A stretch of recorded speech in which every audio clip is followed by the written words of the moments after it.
On a 25-11 vote, the Michigan Senate recently approved a bill that will require certain welfare recipients to be tested for drugs.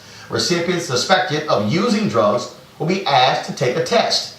If they refuse or fail the test, they'll lose their benefits. The Department of Human Services administered drug testing has a budget of $500,000. Republican Senator Rick Jones says the tests are being administered to protect children from their welfare-abusing parents. Yet Democratic Senator Vincent Gregory says it isn't a right to attack low-income residents in the state when companies that are given tax breaks aren't subjected to the same treatment. I want to deal with this right now with my panel. We have WEAC radio talk show host Kymone Freeman, Joya Jefferson Nuri in the public eye communications, and commentator Huey Newsom of Project 21. All right, folks. So here's the issue that I have with this. I have a problem when all of a sudden you say, "Oh no, we're not singling out poor people. This is about protecting the children and looking out for them." When if that's the deal, if you want to combat drugs, fine. Say anybody who gets $1 from a taxpayer should be drug tested. Any lawmaker, any company getting contracts, anybody, if you want to have that standard. Well, you're going to protect the children. So what you're going to do is set up a system by which a small use of drugs the night before takes the mama out of the house. This is not protecting the children. Most of the people who are actually standing in line at the welfare office really want jobs, are not drug dealers, are not drug offenders, that they don't relate. But this also, the same kind of but this assumes though that the only folks using drugs are folks on welfare. It's a bunch of folks in suburbia who are also using drugs. Roland, I've worked at so many private sector companies, the corporate Fortune 500 companies, and every single time I've had to do some sort of a drug screen.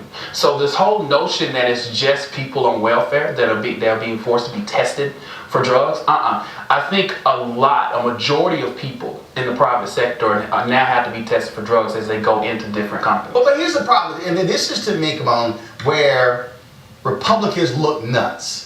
Because, again, Republicans come across as being mean-spirited. This was passed on a party line vote. 25 Republicans voted for it. 11 Democrats voted against it. And let's also be honest, in Michigan, when you go outside of Detroit, look, Michigan has more Republican members of Congress than they have Democrats. So we're talking about a bunch of folks who are largely white who also vote for many of these Republicans. I don't understand the logic of this when you are singling out poor folks as if nobody else uses drugs. Well, like Dr. French Cress Welsing says, and Nelly Fuller, until we understand white supremacy, what it is and how it works, everything else we understand will only confuse us. And this is just another attempt to criminalize poor people. If they were to do drug testing at Wall Street, nobody would pass. So this is selective investigation, selective prosecution of the poor. And that's what is driving the largest prison system in the entire world. I do agree with something that was said on the program earlier, that if we're going to do it for people who are in receipt of welfare, food stamps, cash assistance, Medicare, whatever it is, then anybody receiving a government grant should be held to the same standard. That's really all you can ask. Anybody who gets a government grant.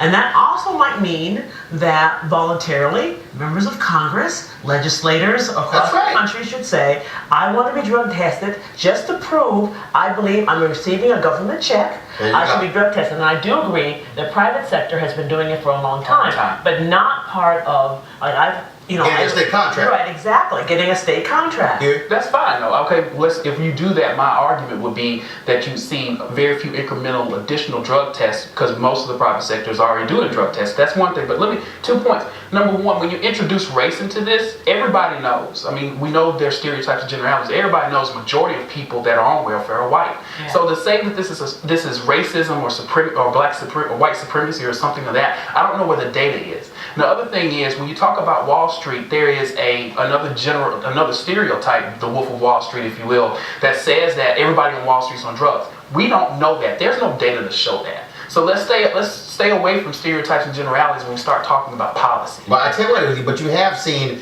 numerous stories that have been done talking about the year-end bonuses on Wall Street. When you talk about the issue of prostitutes, the use of drugs, and sort of the wild behavior that goes beyond a particular movie. But again, The fundamental problem that I have is when you have lawmakers, and Huey, this is what really jumps out. It's typically Republican lawmakers who are putting this out there, and here's what I want to know. I want to know, where are the social conservative white evangelicals in Michigan?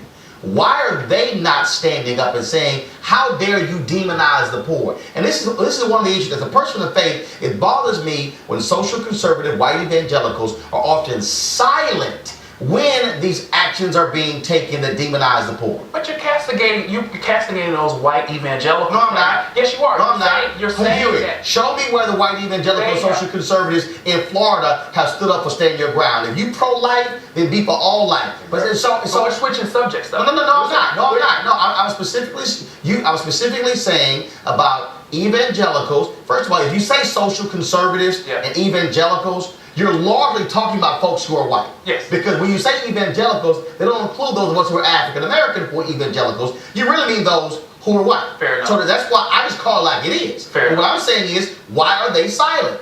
Well, they've already stated that this is to protect the children. How are we not able to take that at face value? That is at least the intent. That is at least the intent. To protect the children. Go ahead. They're silent because the image of welfare, despite the statistics, the image of white welfare is black woman. The image of welfare is black woman, and by the media, and whenever you say when you say welfare mama, do you think we're blonde? I definitely think of black. Oh no, it's not. Okay. This is the point I'm trying to make. That's not a right or left thing. That's overall throughout American society that we equate welfare. Which is why the white evangelicals haven't come to bat against this. Because the overall image is these are poor black people we're talking about, even when we're not. That is why they're not coming to stand up for this. You're imposing that generality on policy, and you're making that assumption, and there's no data to force that. All right, come on, Joy. Here, so we appreciate it. Thanks so much. Folks, coming up, Michelle Secretary tells us about her new book, A 21-Day Financial Fast. Also, we hear from actress and comedian Kim Whitley. Trust me, a crazy conversation. And an update on the First Lady's trip to China. All that more next on News 1 Now, 20 after the hour.